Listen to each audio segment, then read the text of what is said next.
Welcome back to the Williams Real Estate Channel. Today we are at Sydney Domestic Airport and we are flying to Brisbane and then we'll be heading off to regional Queensland. I have a little trip scheduled for the next couple of days, heading out there to firstly to check on a property that I already own. I am currently finishing off some renovations on this property. So I purchased this property August this year and had an existing tenant, moved the tenants out and renovated the bathroom and re-leveled the actual house, underpinned some of the house with the new footings and little paint touch-up bits and pieces. So I'll be checking that out before I pay the contractor, and then we're going to get that listed for rent as soon as possible. So that's first thing on the list, and then I'm then also checking out two other properties in this town that I am looking to purchase personally myself for my 13th property.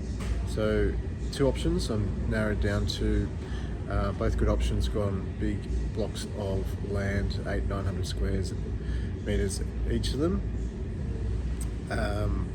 They both have houses on these blocks of land, so they're both rented for the mid threes. So market rate now in this town is anywhere between 450 to 500. So they're both under rented, but that aside, I'm also looking at what is the actual rental potential, not what the existing tenant is currently paying, because 9 times out of 10 they're not paying market rate, as the market has moved dramatically in the last couple of years. So the two options are,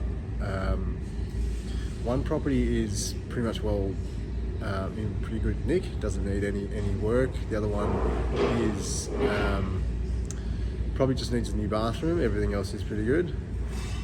However, the one that's a bit more rough is closer to town and is out of flood, versus the one that has been recently renovated is further out of town and it is in the flood zone. So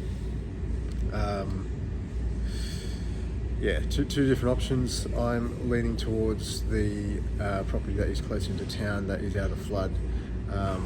Not that it really matters that in this town, because when it floods it only gets up to less than half a metre. So most of the properties are built up. They're Queenslander properties, so they're high set properties. So flooding is not an issue, but it's more so makes it trickier when you come to wanting to develop the site. So either putting a new subdividing it to put a granny flat or a second house in the back, and or if I look to knock down or relocate the existing house that's on the parcel of land and then build a block of 3 or 4 units down the track. So these are the things that I'm thinking about when I look to purchase. Not so much the risk around managing what's the property on the site now with the risk of flooding, but being able to redevelop that site down the track. These are the things that can hold you back. So for me, I'm basically going to play them off.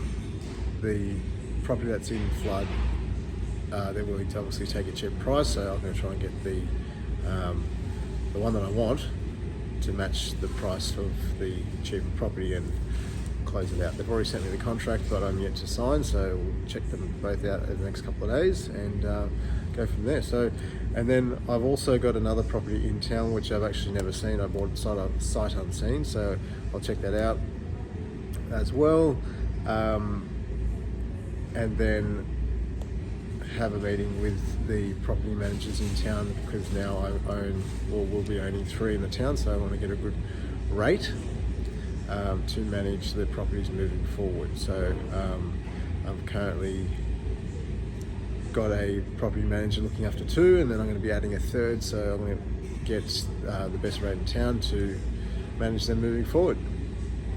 Anyway, I'll keep you posted on our next couple of days.